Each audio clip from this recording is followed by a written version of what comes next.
Evangelion. Very, very, very few series need as little introduction as Neon Genesis Evangelion does, except for the fact that with every day, the series ticks closer and closer to 30 years old, and soon it will be older than a lot of my audience, so it does kind of need introduction. Basically, for the abridged version of it, Evangelion was an anime about big robots that fight monsters and shit, except that was actually not what it was about. And it's just an emotional kick to the nuts over and over and over again. A lot of it is like I'm 14 and this is deep material, but it's also a very in-depth anime about escapism and loving yourself. And that's as much as I'm going to get into it. If you haven't seen it, I recommend you go watch it before you watch this iceberg. So, with that out of the way, it's said that among the Evangelion community, that how much you like the series is inverse of how much you like yourself when you first find it. So that should tell you everything you need to know about my mental state. And now, without further ado, I proudly present the Evangelion Iceberg. So we're starting from level 1. If you don't know how icebergs work at this point, shut the fuck up. Just kidding. Icebergs work with knowledge that everyone knows at the top, knowledge nobody knows at the bottom. And now, buckle your fuckles, get cozy, and let's just dive right on into this.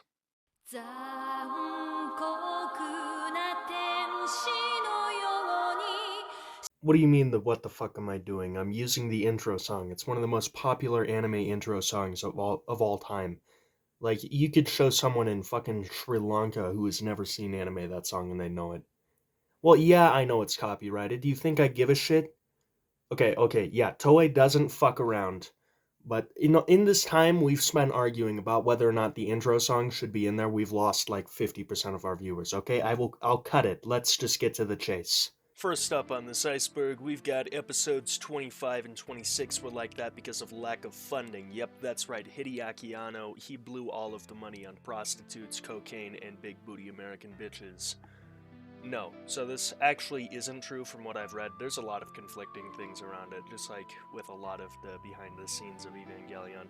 So, originally, supposedly, there was a plan for Seele to be revealed as this, like, hyper-religious terrorist organization, which makes sense if you see what's laid throughout the plot.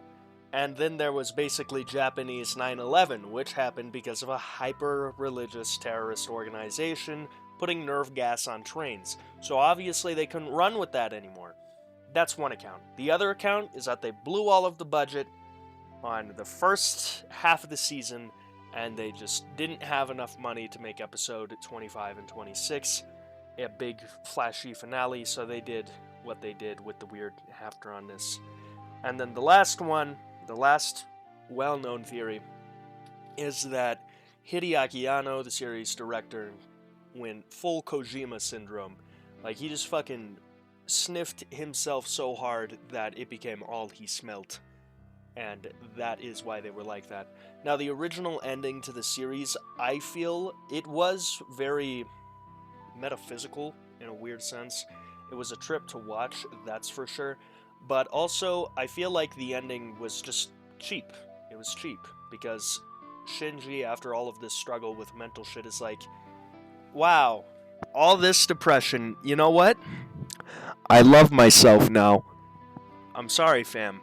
That's not how depression works. That's like, there's points of depression where you're like, yeah, I can fix this. I love myself. And then you're just back in the hole in a week. That's exactly what would have happened to Shinji in that original ending. But also, I feel like episodes 25 and 26 as a sort of internal monologue are very well complemented alongside End of Evangelion, so they do have their own standing within the series. It's not like they just shouldn't exist. It's that all the people watching this as it came out must have been very confused. The voice actor put it very well. Is this how you end the series? I mean, is this where we go from here?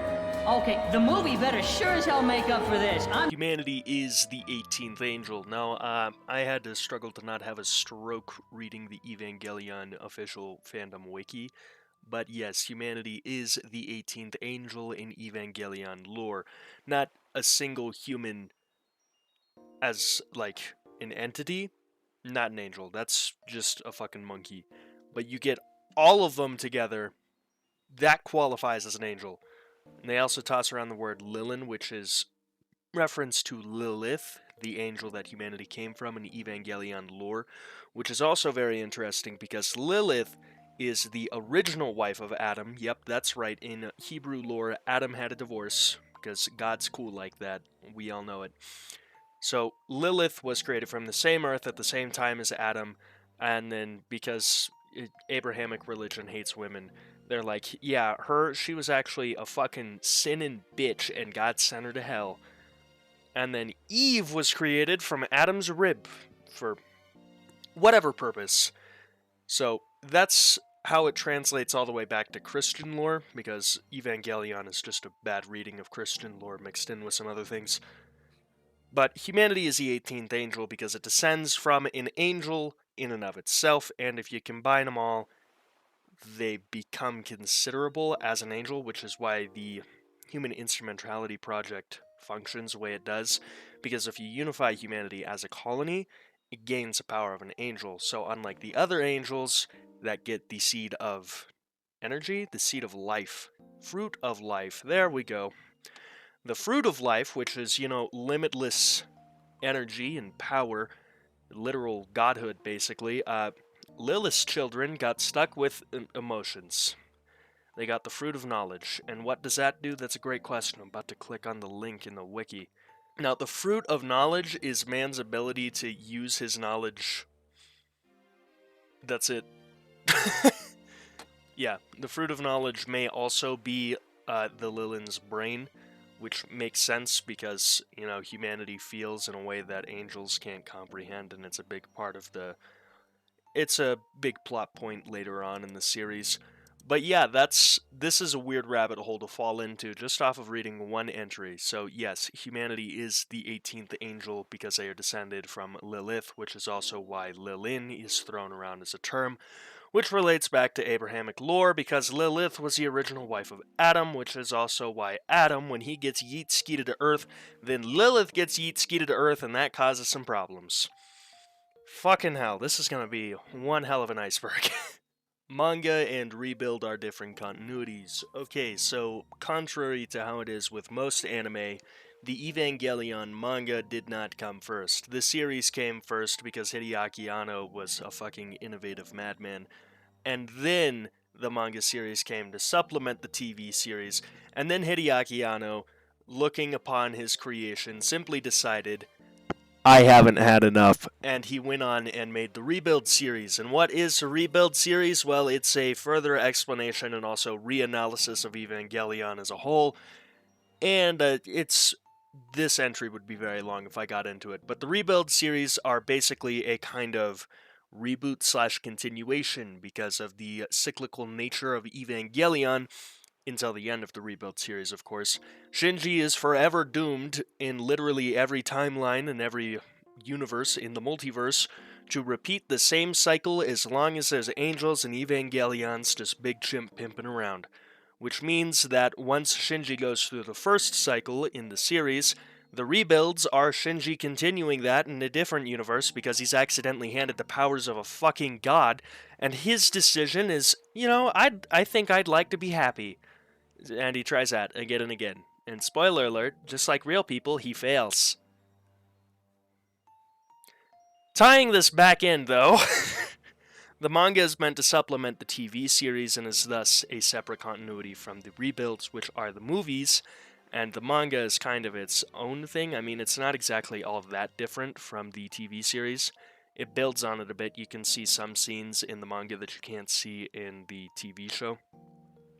So, like, in episode 1, I believe it is, when Shinji just blacks out fighting the first angel, well, not the first, but the first one he faces in the series, in the manga, you get to see him freak the fuck out as he does that, and then he wakes up in the hospital. So it's small details like that. It's really not anything that anyone without far too much time would really look into or care about. But I think a hallmark of Evangelion is just attracting the internet's first neckbeards. It was right at that time, 1995. Of course, everyone was gonna... Of course, in the early age of the internet like that, people were gonna return to it again and again and again, which is very ironic, because the whole point of Evangelion is not using escapism to solve your problems, because it doesn't solve anything. And what did people fucking do? What did they do? Seele is behind human instrumentality. Yes, I said it right. Seele is German for soul. I believe a lot of the names in Evangelion are German, which is very interesting. But regardless, Seele is behind the Human Instrumentality Project. Now, what the fuck is that? That ties back to the humans are the 18th angel entry. See, humans are only considered as the 18th angel if you get them all in one spot, and this is what I like to call a little bit of foreshadowing. So, the Human Instrumentality Project is the project to unite every single human soul, every single Lilin, in one place to create a being of abstract powers that is completely whole. Basically, the Human Instrumentality Project makes humanity the 18th angel in true, and fills everyone's hearts because the weaknesses of others are complemented by everyone's strengths, because, you know, we have all however many people are alive during the plot of Neon Genesis Evangelion in the far-off future of 2015. So the Human Instrumentality Project is meant to unify everyone, create the ultimate being, and then bingo, bango, bongo, humanity obtains godhood. Why? Great question. Now, of course, this is Seilei's plan. Gendo's plan is a lot different, because Gendo knows that if he is in control of the godhood, then he can do whatever he wants, like resurrect his dead wife. Is it, like, kinda short-sighted? Yes, and that's because Gendo, if you actually take a moment to look through the anime, is really fucking stupid.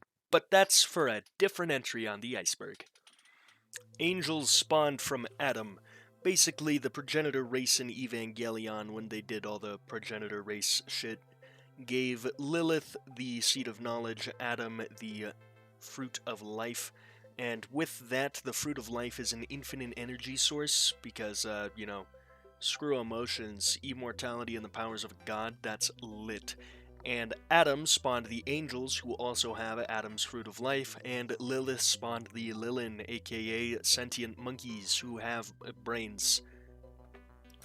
And now we're on to level 2. I've accidentally crunch cultured myself, so the production of this video is taking place over a singular weekend, and my current mental state is at a solid...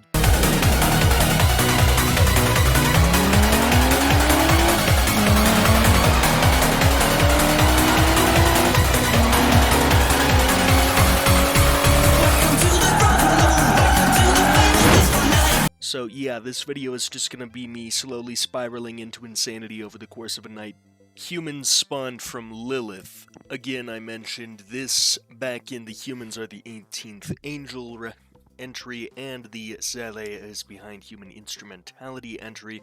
Humans, also known as Lilin, spawned from Lilith, one of the two angels that wound up on Earth.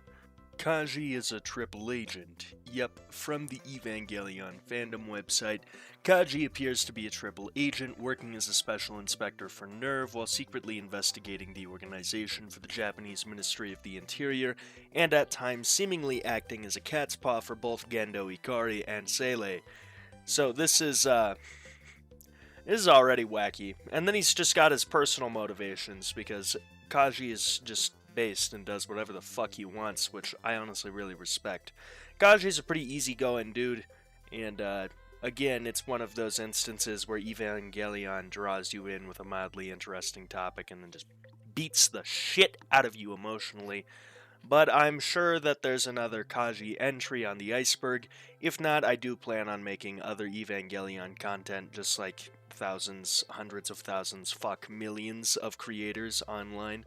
So we'll see how that goes. But yeah, Kaji is a triple agent. He's working for NERV while actually working for the Japanese government, while actually working for Gendo Ikari, Seele, and himself, because he does what he wants, when he wants, how he wants. And I love it. Evangelions are not machines. It's something that's not exactly hidden or a big reveal throughout the series, But Evangelion is a take on the mecha genre that really turns a lot of things on its head, which, as an author who aspires to turn shit on its head, I fucking love it. But Evangelions are not just robots.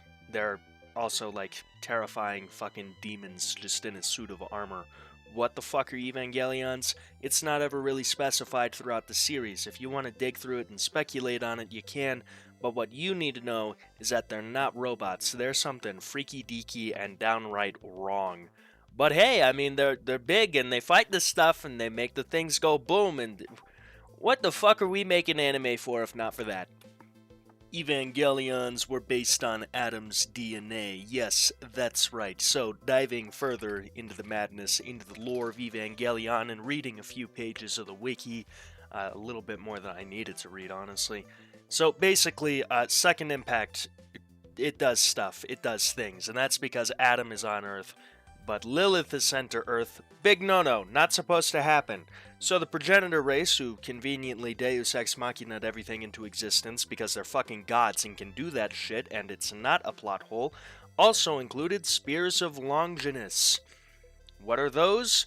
Those are shitty shoes. That's what the What Are Those meme is referencing. No, the Spears of Longinus are super weapons, kinda meant to render one or the other completely inert. It fucking annihilates them because there can only be an Adam or a Lilith. There cannot be both. Big bad. Shit goes wrong.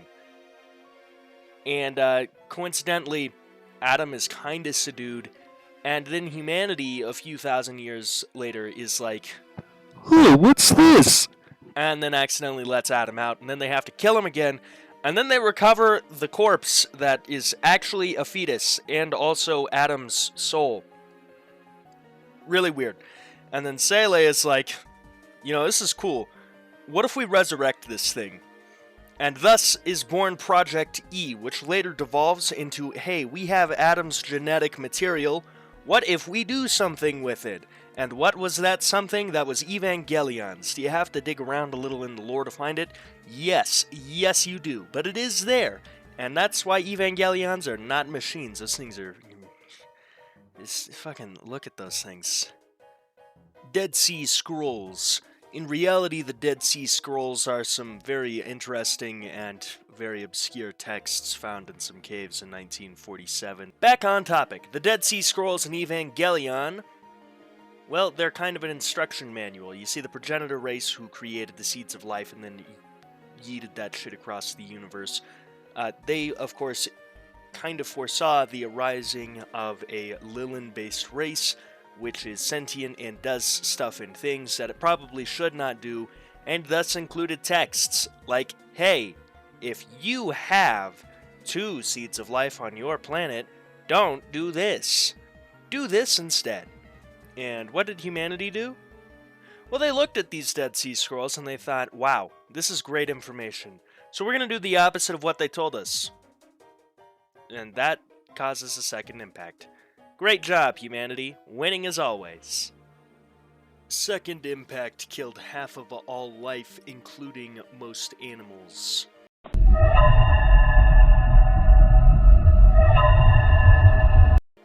Now, I personally couldn't find a direct confirmation of this, however, the Second Impact really did fuck shit up.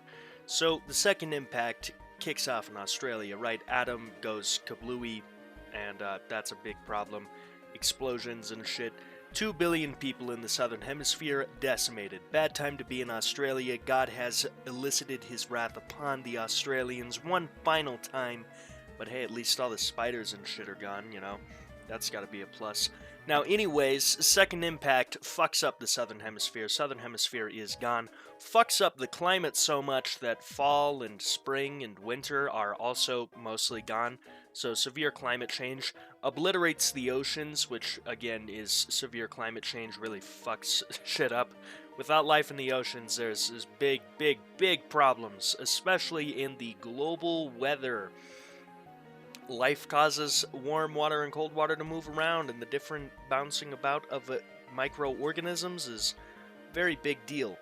It's also where most of our oxygen comes from, so Canonical Evangelion's universe is on a ticking fucking clock until they run out of breathable air. Like 15,000 years, sure, but they're still running out of time. And then, of course, because humanity can't just help but dig the hole deeper once they've picked up the shovel, India and Pakistan decide, hey, 2 billion people are dead, the oceans are fucking blood red, and everything is fucked. What do? Nuclear bomb time! And then there's a nuclear exchange, which leads to everyone getting drawn in a la World War I. The classic yield, but my alliances!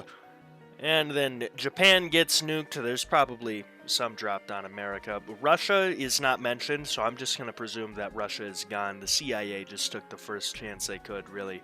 That's my personal headcanon.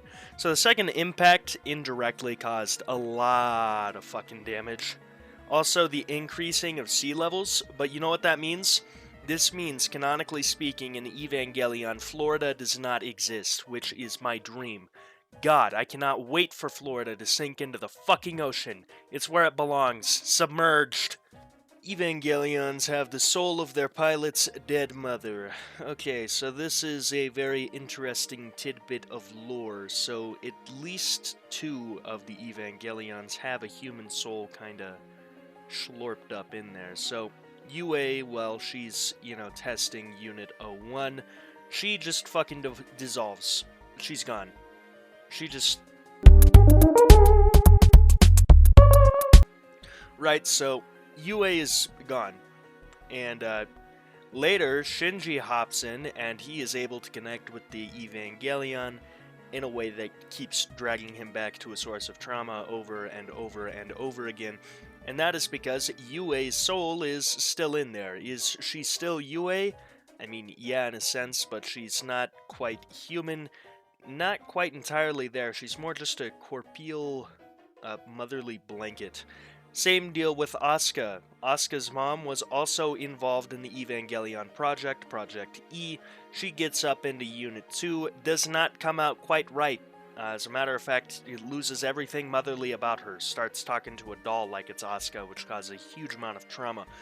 And with that, when Asuka gets in there, she realizes, oh, hey, holy shit, that part of my mom that never left the robot, it's up in this bitch. Now, what does that spell for all of the other pilots? Well, with Rey, it's really confusing because she doesn't quite have a soul, in a sense, except for the part where she sorta does, because she has fragments of Lilith's soul inside of her and is Lilith in a weird way. Listen, it was a fucking trip to read through on the Eva Geeks website, not the wiki this time. But basically, the interpretation of it is that, big spoilers ahead, even larger than what's already been discussed, which is pretty big spoilers. So, Rey is a clone of UA, but doesn't quite have a human soul because she's a clone, and is more angelic than other beings. She's still technically Lilin, but not quite. She's more like Kaoru than she is like an actual Lilin. She's kind of a false, a dummy. So she does have a soul, but not in the sense that humans have a soul. So when Rey 1 gets fucking jaboinked, Rey 1's soul is salvaged and placed into Unit 0 somehow. I didn't quite catch the details on that. So when Rey gets in Unit 0, Rey 2, separate Rey, different soul, Rey 1 is like, oh yo, what's Big Chimp Pimpin'? It's me. What's up, me? And then it rejects Rey and causes the robot to go berserk, and then it later is like, okay, fine, I guess we'll work with you then. It's weird. It's odd. It's bizarre. As for Toji, well, here's a weird fact about Evangelion, is that the entire class that Shinji is in is all, they're all potential pilots. Why? Fantastic question, but they are all potential pilots. All of their mothers are dead, all of them are young, and a dead mom is kind of required. And also, that's why they're able to just pluck Toji out of the class and, like, get in the robot, shithead. But that's for another entry, or a separate time. So we will get on to the next one. Unit 1 has UA's soul. Well, would you look at that? It's something I already discussed. Yeah, UA just fucking into Unit 1, stays there forever. Shinji gets into the soup and is like, hey, yo, what's up, mommy? And that's what keeps dragging him back. Unit 1 has UA's soul in it. Episodes 25 and 26 and End of Evangelion take place at the same time. So 25 and 26 are a good kind of internal viewing of what's going on during the human instrumentality part of End of Evangelion. Basically, it's what's Big Chimp Pimpin' in Shinji's head, because in a world where no one can individually exist, Shinji has inadvertently been given the powers of a god and is the last person capable of individually existing, from what I understand, and it is his rejection of instrumentality that allows others to come back. His rejection of instrumentality happens at the end of episode 26 when he's like, but I like being me. And there are certain things that I believe are retconned. It's been a few months since I last watched the series, but basically 25 and 26 are happening during instrumentality itself, and that's why they're like that, if you catch my drift. End of Evangelion is the ending that kinda is much more palatable and a lot less Kojima. But yeah, 25 and 26 happen at the same time. Asuka is the sun and Rei is the moon. Now this is an interesting little theory and bit of themes in the series.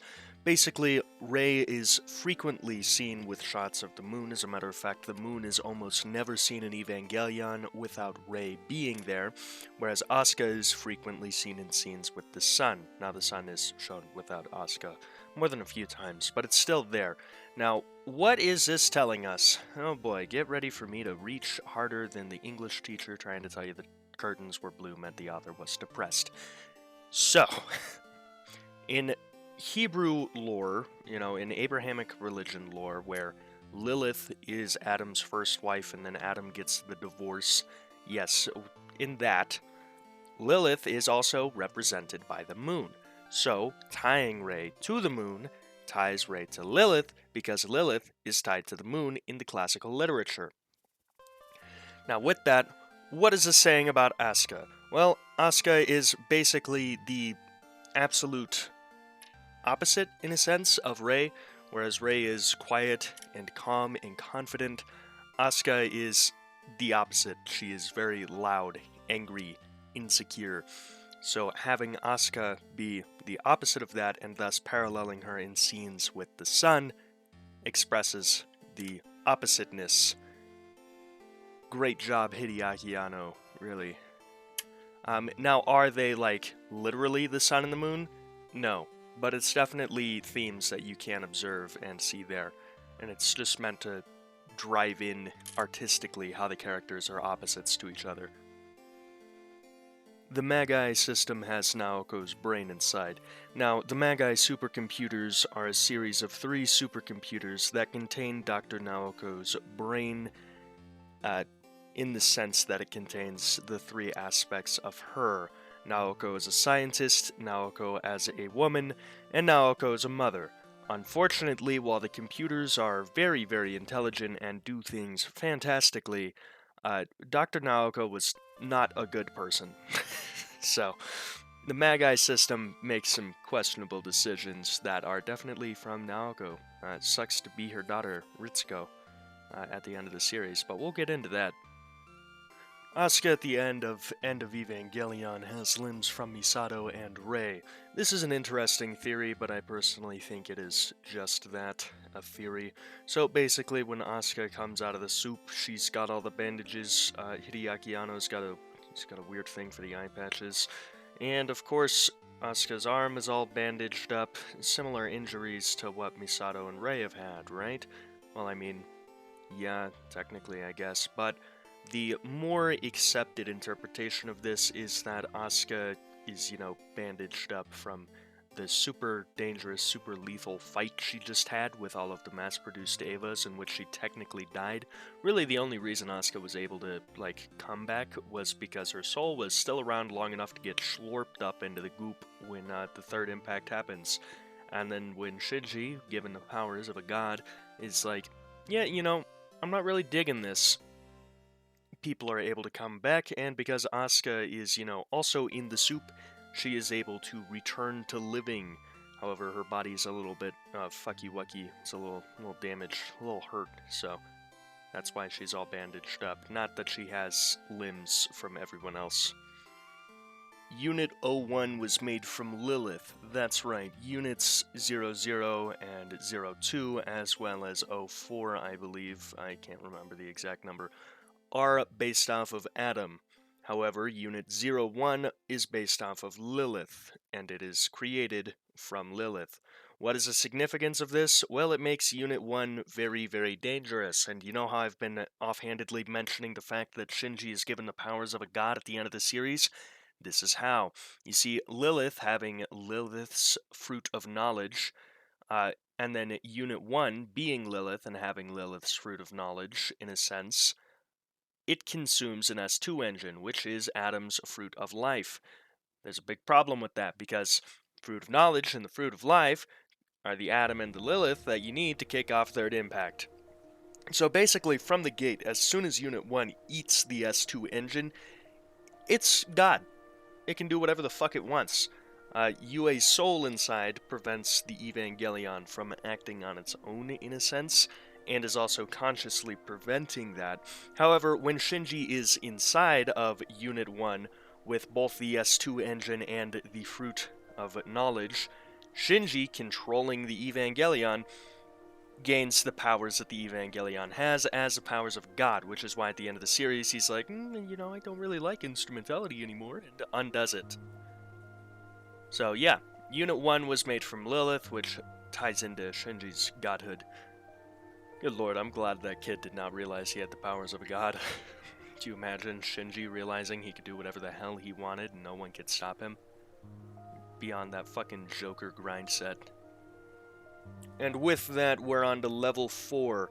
So, we're on officially the halfway point in terms of picture size of the iceberg. In terms of content, I got no idea.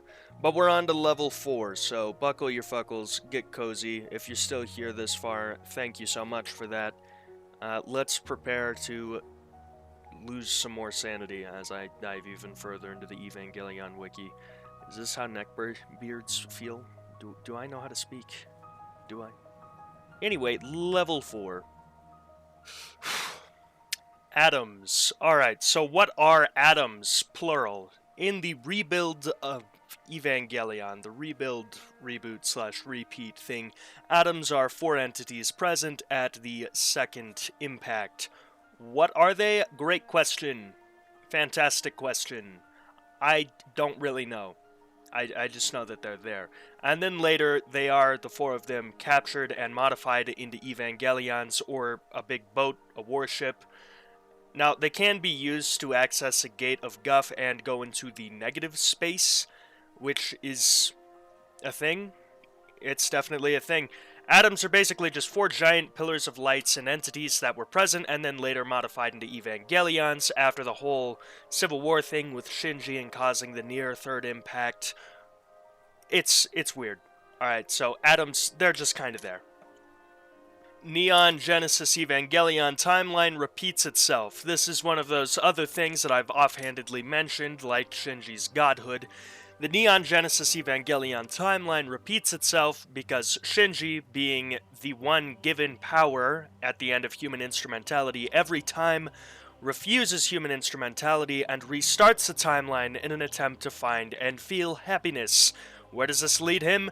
Back to the Evangelions. Back into the timeline, where eventually human instrumentality happens again, and he is, again, forced into this traumatic incidents and series of incidents where he tries to find happiness and it just does not work, so human instrumentality happens again, and he rejects it again, until eventually, at the very end of the Rebuild series, we see Shinji going through every timeline with the godhood he obtains, again, and finds a timeline with no angels, no Evangelions, and transports him and Mari there, which is why him and Mari at the end of 3.0 plus 1.0 are just aware of everything, And the main cast, who is also seen at the train station, is not.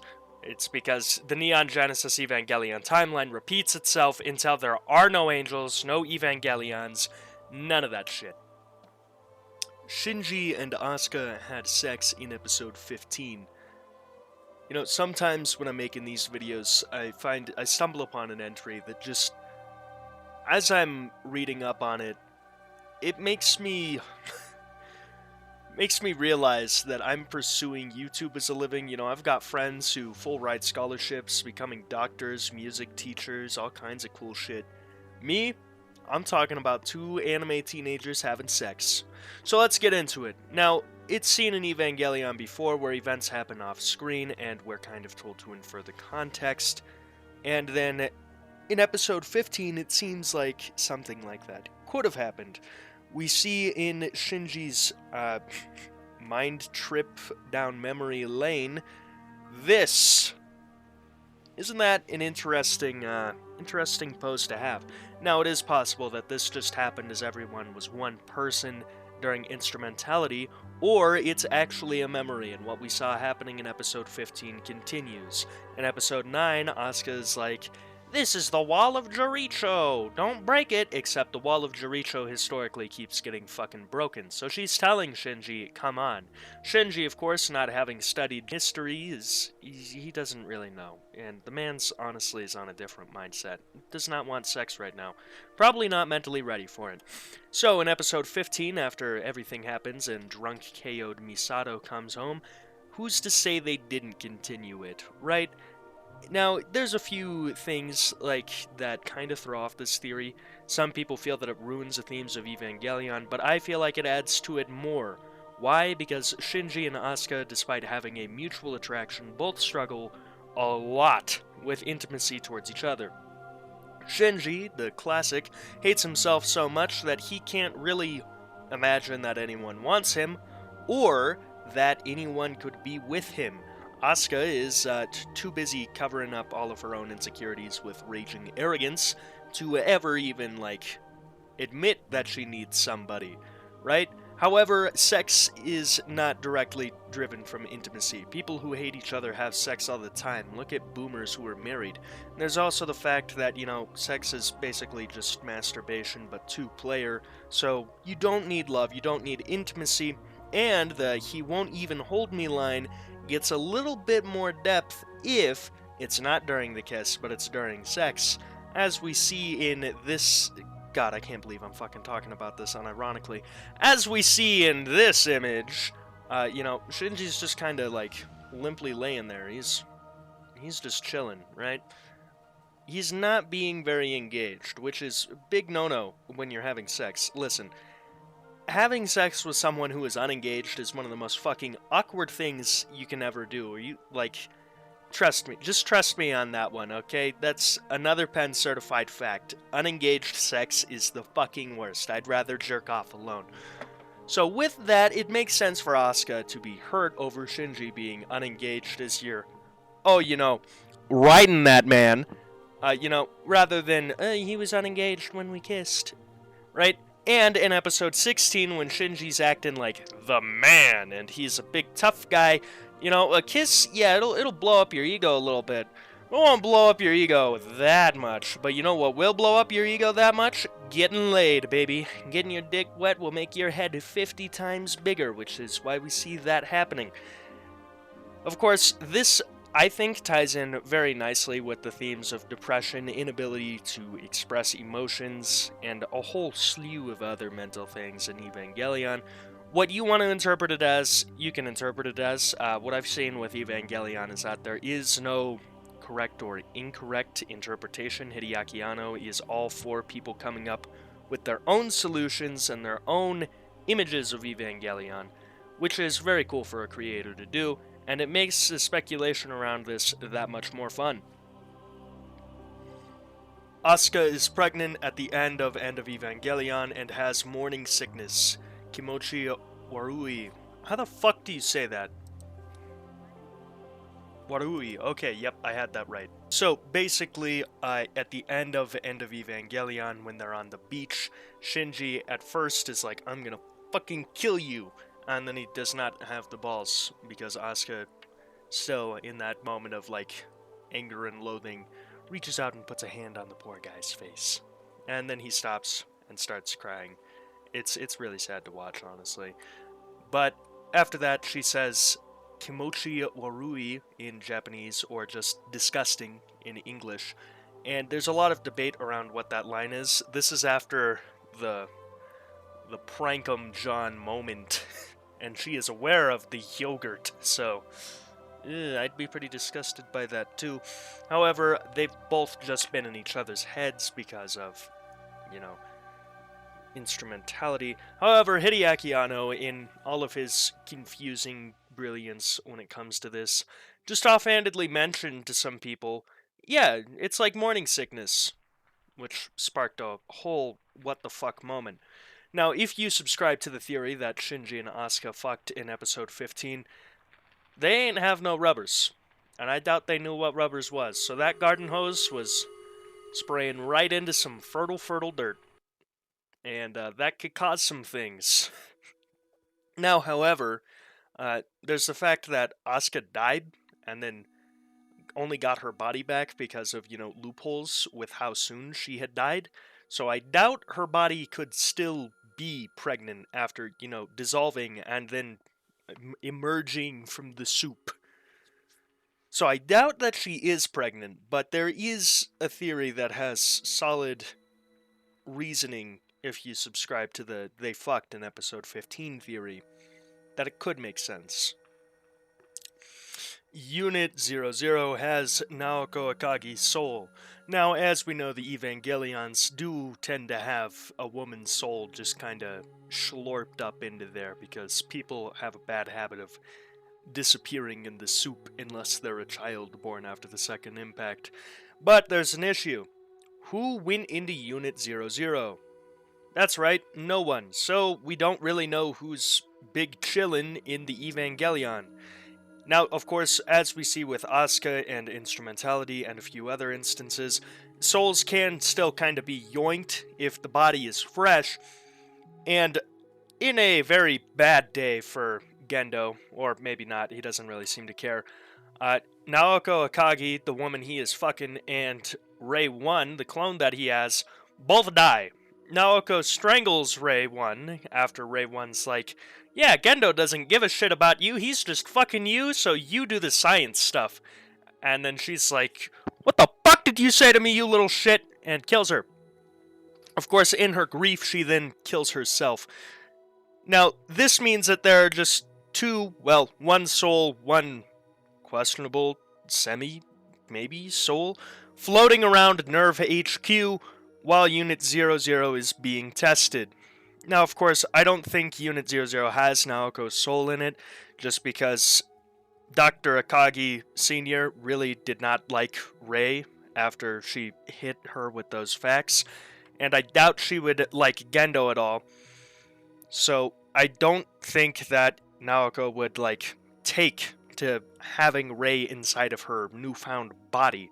Of course, as we see, Unit 0 does go berserk during one of the first tests, and who does it target?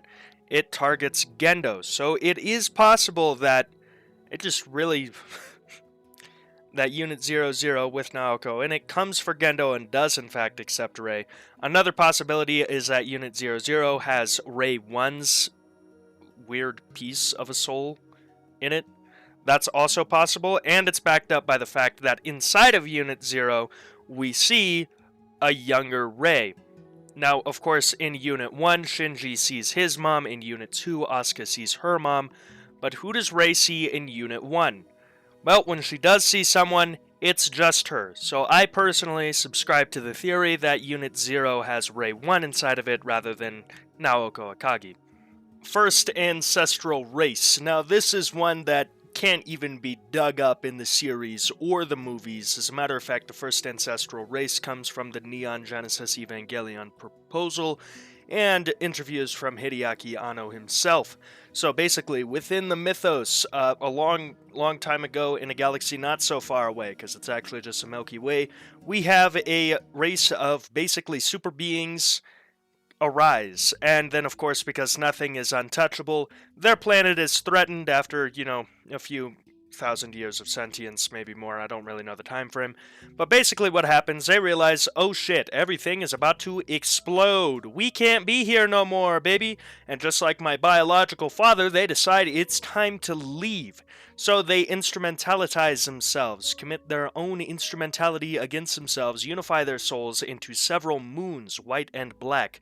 These moons, of course, contain Adam, Lilith, and other things that are like Adam and Lilith that are meant to spread life again throughout the universe and propagate themselves, just in different forms.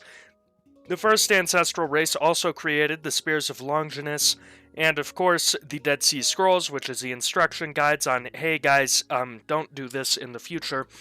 Now, of course, the fruit of life and the fruit of knowledge come from the first ancestral race, and humanity, the Lilin, and the Adamite angels are both resurrected forms of the souls of the first ancestral race.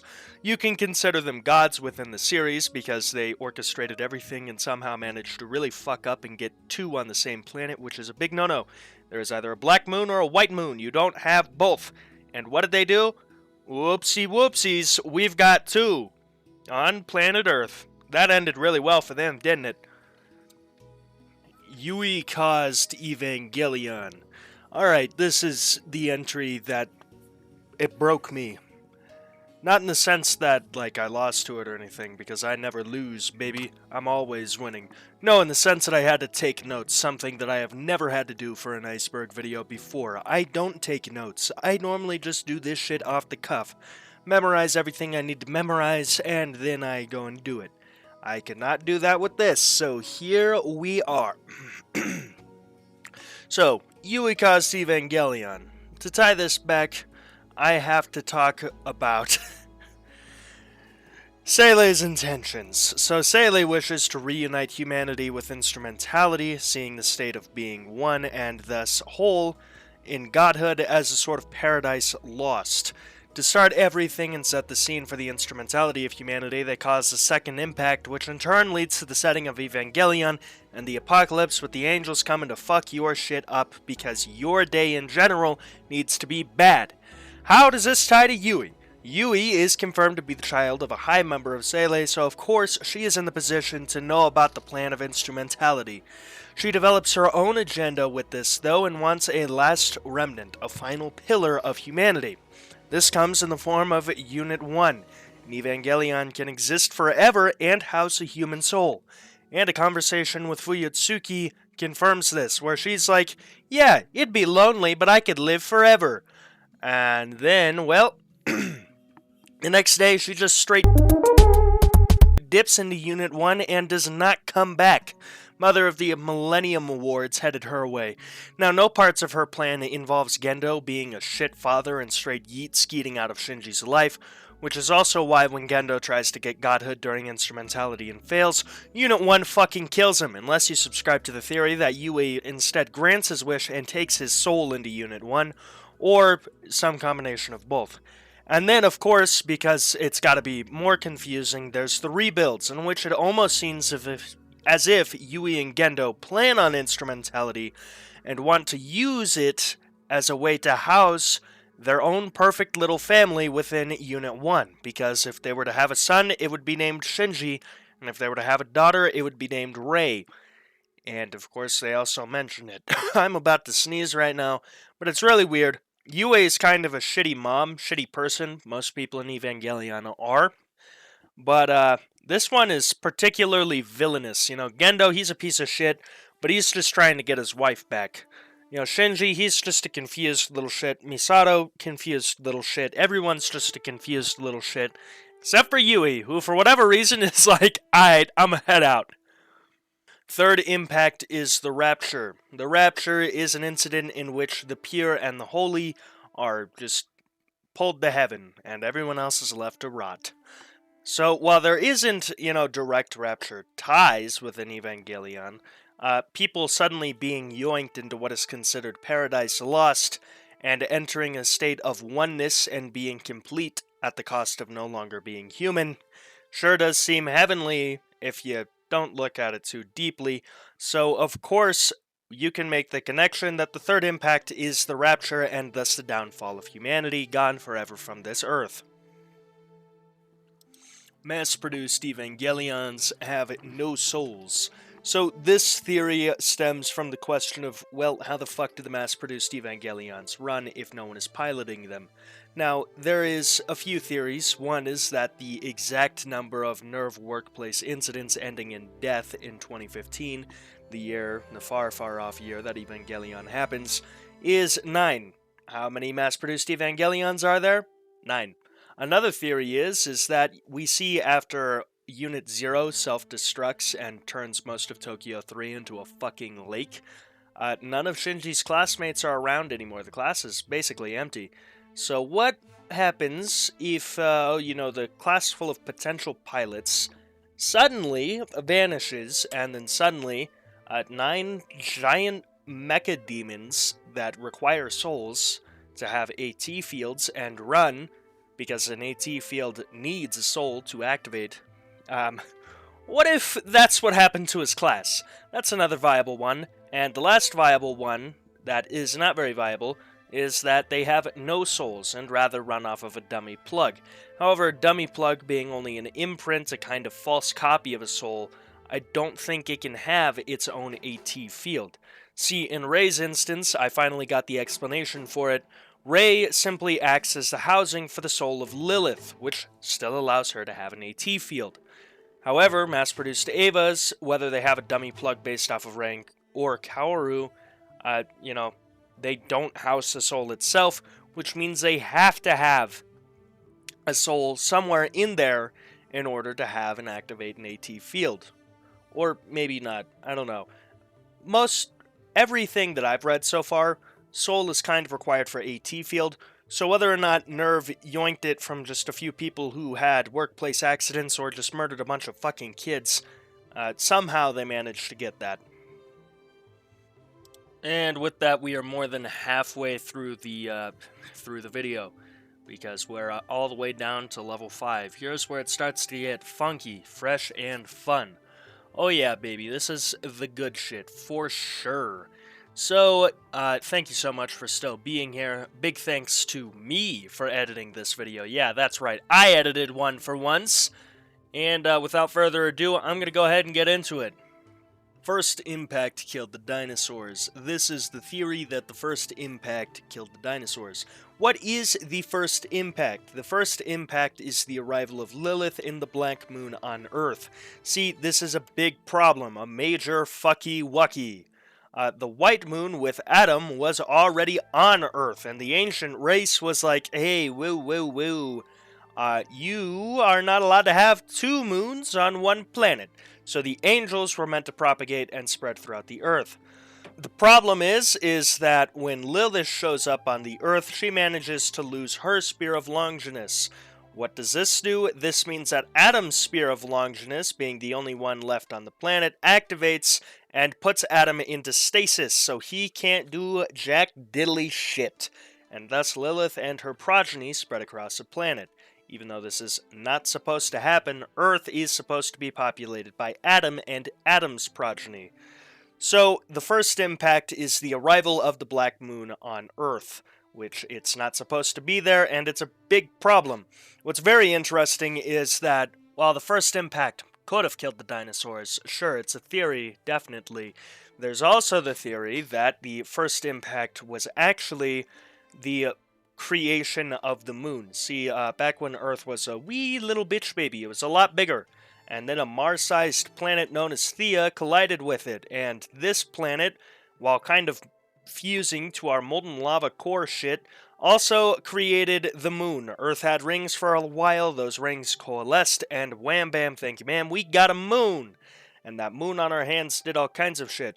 And with, of course, Rey constantly being seen as the moon, I personally think it's more likely that Rey, being the housing of Lilith's soul, and basically just Lilith, instead created the moon, which is why we see such a strong correlation alongside all of the themes.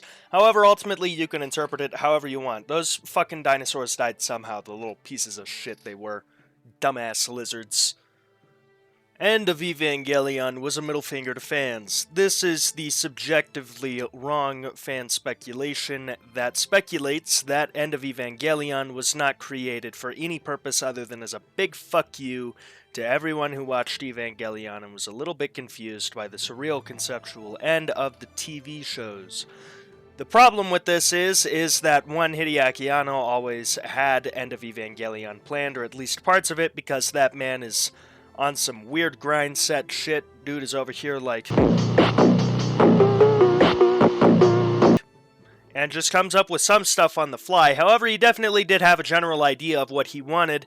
The issue is that, one, Evangelion, yes, it's technically a mecha anime, but it's a really weird subversion of the anime, and thus does not sell as well as other mecha animes, which mecha anime are only created mostly to sell toys at this time. So Evangelion was already on the bottom rung of the ladder in terms of funding, and then the studio that was running it, Studio Gainax, started to lose itself financially. So who was the first one cut? That's right, Evangelion. Did they care that it was art? No. No, they did not. Companies don't care about that kind of shit.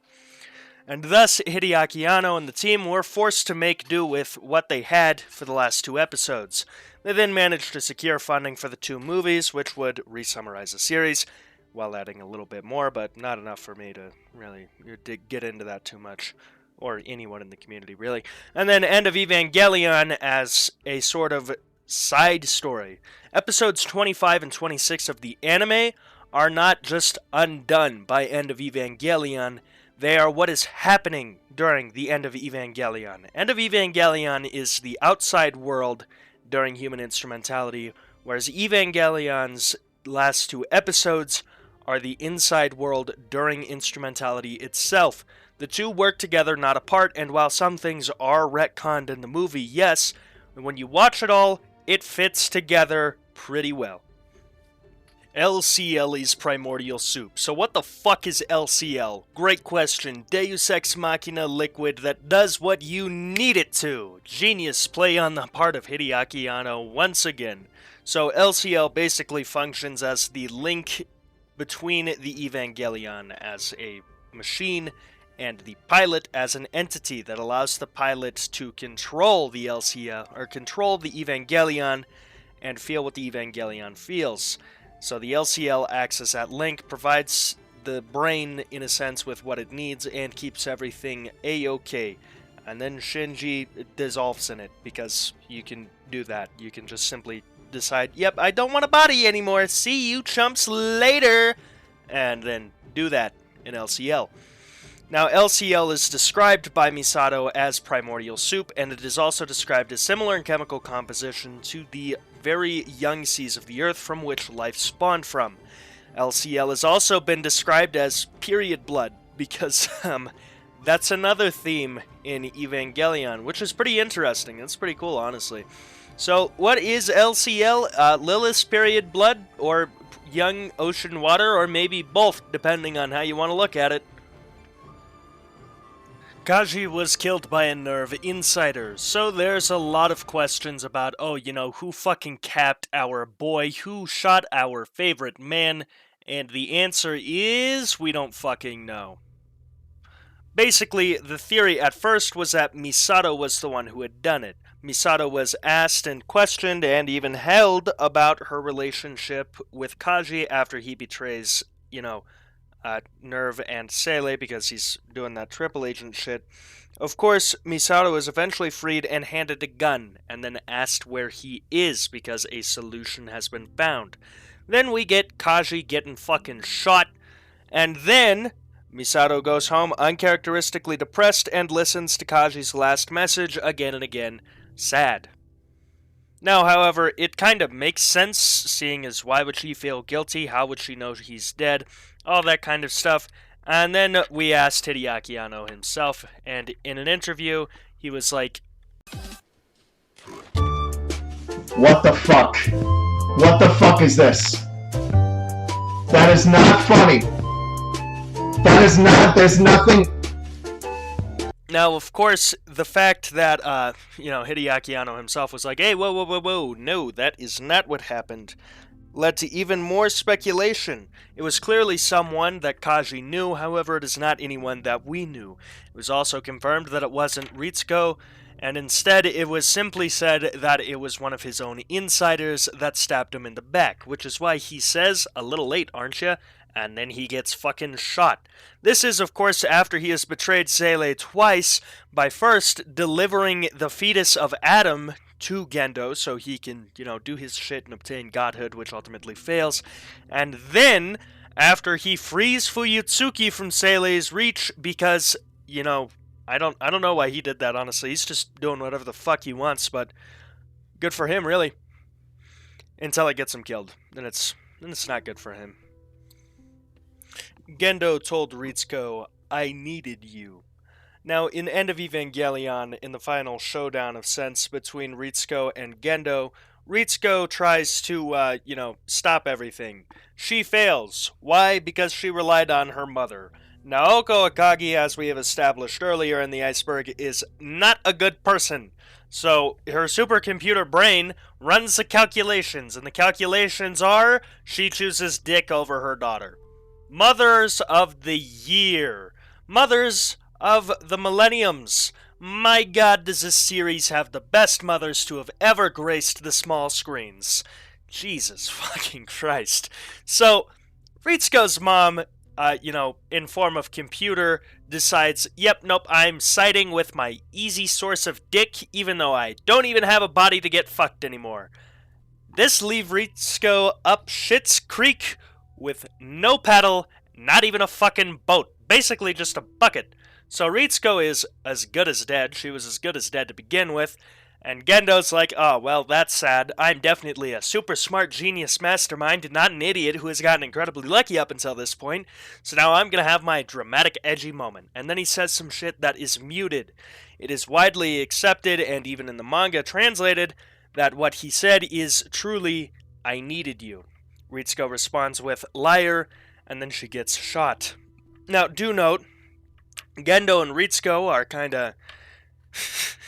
Gendo's unironically kind of on a Sigma grind set. Is it dumb? Oh yes, but it's Sigma alright. Gendo starts banging Dr. Akagi for her brain, Naoko Akagi this is, for her brain, for usage, get a free supercomputer, get laid, win, win, win, win, win. And then she kills herself when she finds out that Gendo's actually just using her, and oh, whoopsie doopsie, she accidentally strangled a fucking child in rage. And then Gendo, deciding to pull the same shit twice, does the same fucking thing to her daughter.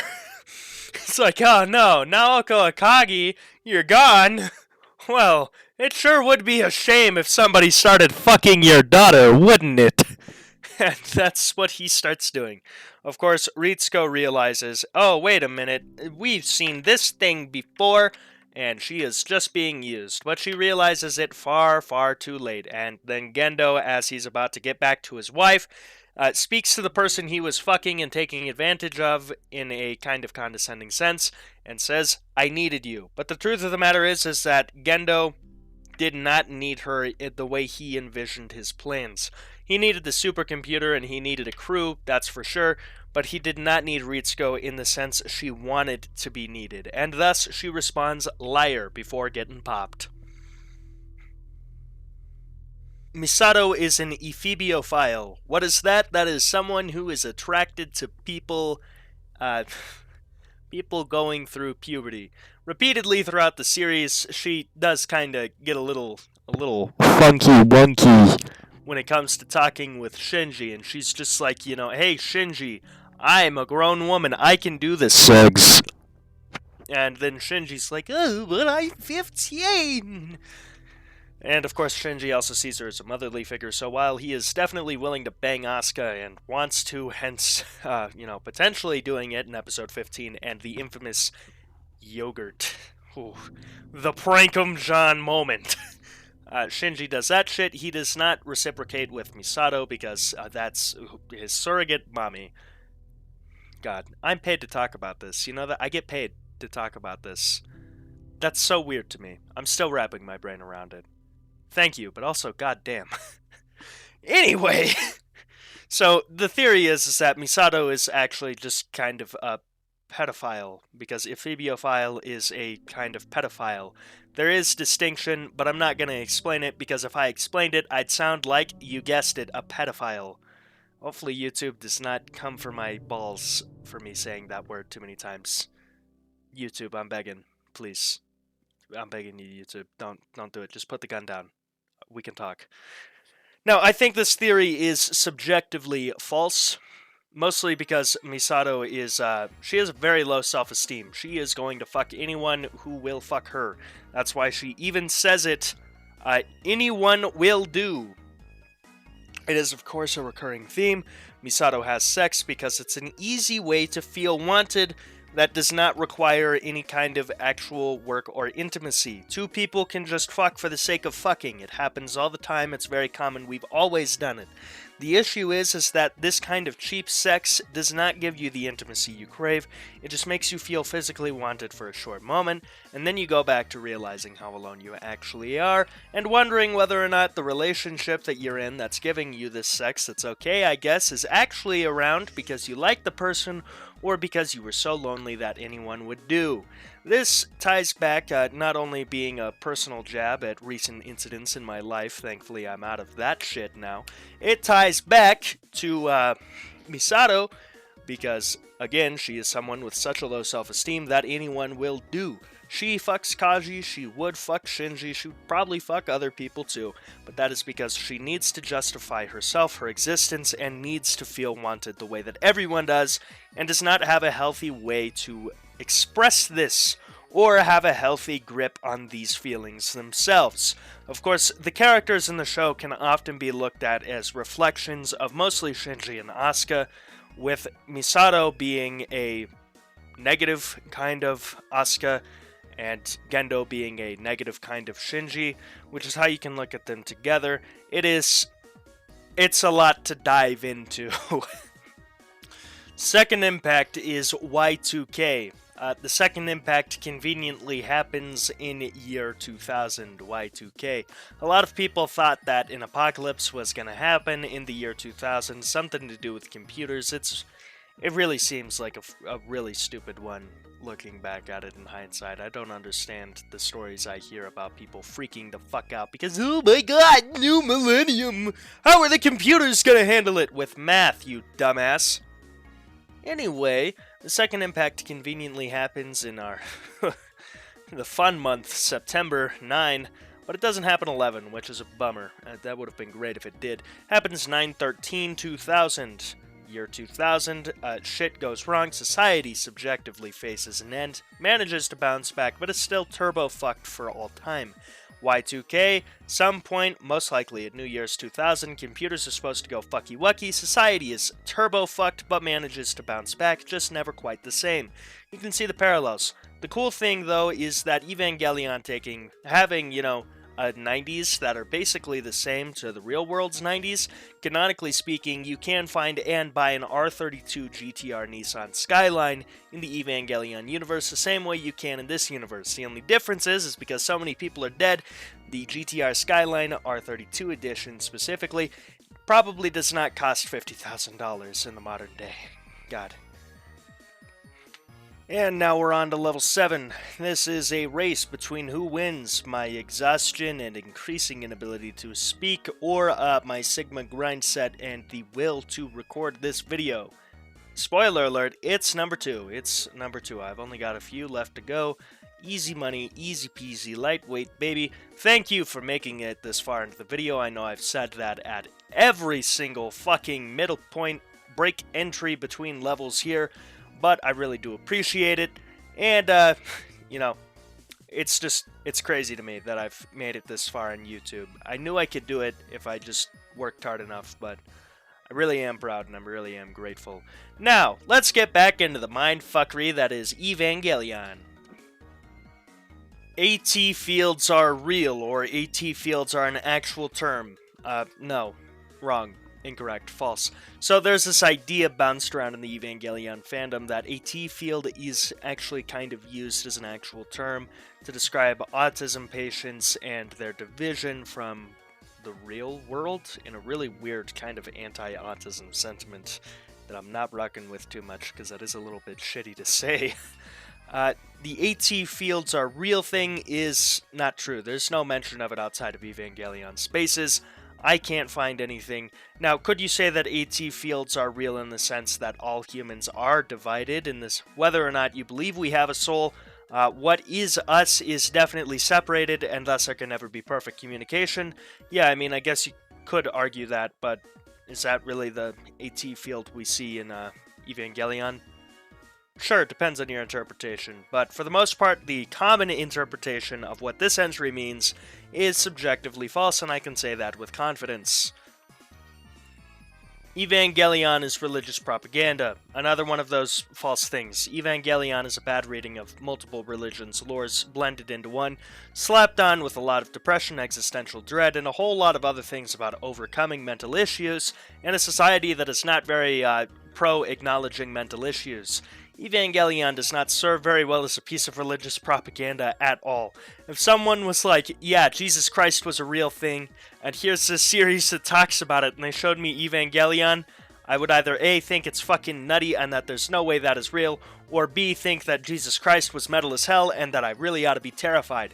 As a matter of fact, God is not really even mentioned in Evangelion, except in the sense that, Shinji becomes one, and Gendo plans on becoming one. However, the Abrahamic God as we see it and Jesus Christ as we see it are not at all referenced. Rather, bits of Christian, Abrahamic, and Hebrew lore are all kind of blended together to create this very interesting sci-fi backdrop that's one of the most in-depth I have ever had the pleasure of reading about. Seriously, researching this iceberg led me down a lot of Evangelion rabbit holes. So, Evangelion is a piece of religious propaganda. Mid, bad, stinky, does not work. Evangelion is an existentialist work. Good. Officially another pen approved. I know how to speak, I promise. Ancient Ruins of Arqa. Okay, so the Ancient Ruins of Arqa are this much whispered about place that was supposed to be of great importance in the original proposal of Evangelion. There's just one thing that you might want to know, and that is, well, what are they? That's just the fucking question. Nobody knows. It appears that Hideaki Anno has not spoken on it much in interviews. It appears that nobody has managed to speculate what it is. It appears that, as deep as the lore goes, there's just not enough. So, what are the ancient ruins of Arqa? No clue. In the episode description in which they are mentioned, they are also told as a kind of promised land that could help defeat the strongest angels, because the angels are much more of a threat in the proposal than the actual show. There's also the idea that the ancient ruins of Arqa are the remnants of an ancient civilization, which ties back to the progenitor race. But ultimately they were scrapped, and we have no goddamn clue what they are. So, what are the ancient ruins of Arqa? Great question. Next question. Evangelions are demons is an entry that questions what the fuck Evangelions are. We kind of addressed this much earlier in the iceberg, but as we get towards the shitposty depths, we start to really question it. So, what is up with Evangelions? We know that they are born of Adam, except for Unit 1, which is born of Lilith. The design is heavily influenced by Japanese Oni, which is why you see the horn motif, as well as a lot of other things, like the shoulder pauldrons and such. But are they demons? I mean, you could consider them demons in the sense that they're kind of fallen angels, but you could also consider humans demons in the same exact sense that we are all a singular fallen angel that just happened to fall into a few billion pieces. So Evangelions are demons is kind of easily disprovable, but it also depends on your interpretation, because once again, Hideaki Anno prefers that everyone looks into Evangelion for themselves and assembles the pieces into the meaning that's best for them. Asuka and Shinji are Adam and Eve. Now, before I get into this entry, I have something to show you. I'm showing it to you because I had to see it, and it's not my headache, it's our headache, comrade. Behold! This. I found this in a Reddit thread. I clicked on it because I was like, ooh, Link, and now I had to see that. And now you do too. Hope you appreciate it. I sure fucking didn't. Now, with that awkward bit out of the way, Asuka and Shinji are Adam and Eve is presented as one of the situations that could have occurred at the end of Evangelion. It's most likely not true, but in this scenario, Shinji is capable of returning from instrumentality because he is given the divine right and is a god. Asuka is capable of returning because Shinji wills it, and they're the only two left. They're just left to wander alone silently and reproduce and do whatever they want in a divinely ravaged world. Now, this theory is grim, but it's also not plausible, because Yue says directly anyone who is capable of visualizing themselves and has the will to do so can return from instrumentality, which is why Asuka, who is dead when instrumentality occurs and only gets in on that shit because she was recently deceased, is capable of returning. Anyone who can come back will come back, and those who can't will stay gone, but most likely most people will come back. Or maybe most people won't. But regardless, there's still going to be, just by sheer volume of how many fucking humans there are, a lot of humans that are stumbling out of the oceans thinking, what the fuck is this?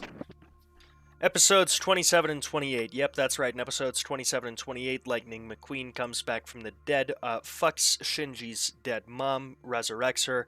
Gendo gets spat out by Unit 1 and is told by everyone that he's a bitch. Shinji starts going to therapy.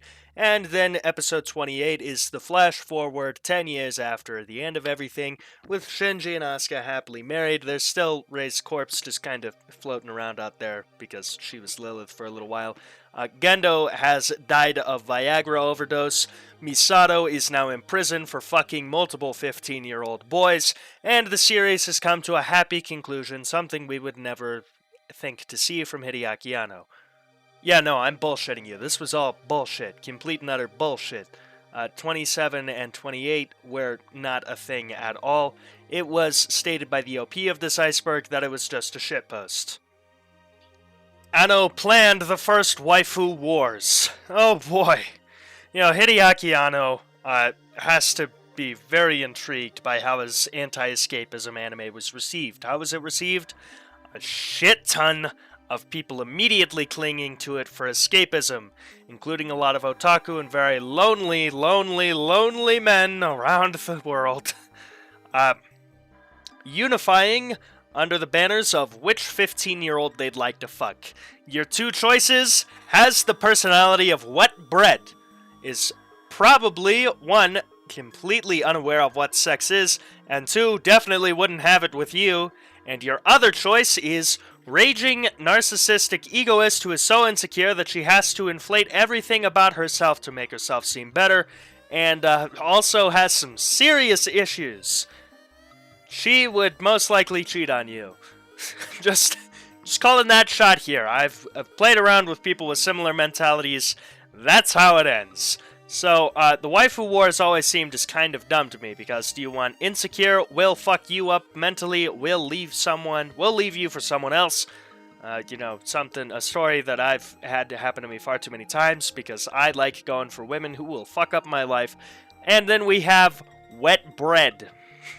Does not seem like good decisions, especially considering, they're both 15. But hey, lonely dude's gonna lonely, so yeah, it's definitely a thing. Isn't that weird? But this entry supposes that Anno planned it. Yep, that's right. Anno, knowing how lonely all of the people who would wind up liking Evangelion are, decided he was gonna create the best goddamn merch sales strategy in the world, and that is over-sexualized teenage girls. That's right. If you make all of those horny neckbeards with deep, deep pockets want a character, they're going to buy a shit ton of merch with it. They're going to buy art. They're going to buy figurines. They're going to put those figurines in the cum jars. The cum jars are going to get full. They're going to get a new figurine for a new cum jar. It is infinite fucking money. Hideaki Anno needs to be on Wall Street bets. The madman himself figured out how to break the market, and thus he is using this over-sexualization as an infinite profit loop. And here we are, the last level. So let's just finish this off, shall we? Evangelion is a prophetic anime. Yep, that's right, the year 2000 has not happened yet. But when it does happen, September 13th, 2000, which is very, very far away from now, some bad shit's gonna happen. So hopefully you're not in the Southern Hemisphere at that time. What happens in 2015?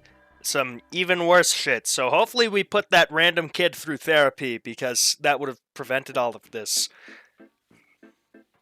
First impact never happened. Yep, that's right. They just started to count it too. Who needs a first? We can just start at the second. Earth was made with the black and the white moons. The black moon crash lands on Earth. I think unlikely. The white moon crashes onto the black moon. Wham bam, thank you ma'am. We now have planet Earth. Again, another shitpost entry. The last level was just oops, all shitpost. I got some shitpost in my serious iceberg. What am I ever gonna do? Alright, and that does it for the Evangelion Iceberg Explained. Let me go ahead and put my headphones down now that I'm finished. It is very dark in here. I promise it did not look that dark on my camera when I started recording. There we go. Alright, so first of all, thank you so much for watching. If you made it this far and you're still not subscribed, go ahead and just press the subscribe button. It's completely free. It helps me pursue my dreams. And if you decide you hate my fucking guts later, you can always undo it. Clearly, I'm mildly entertaining. You're mildly bored. Just go ahead. Just push it down there. Just tap the button. It's asking you to. It's begging you to. Also, if you're not new here and you made it this far, again, thank you so much for watching. I have been kind of slacking in terms of Iceberg content recently, but I am finally upping my grind set and getting this shit finished. As a matter of fact, I recorded this entire thing in 2 days and edited it in 1! We love accidentally crunch culturing yourself.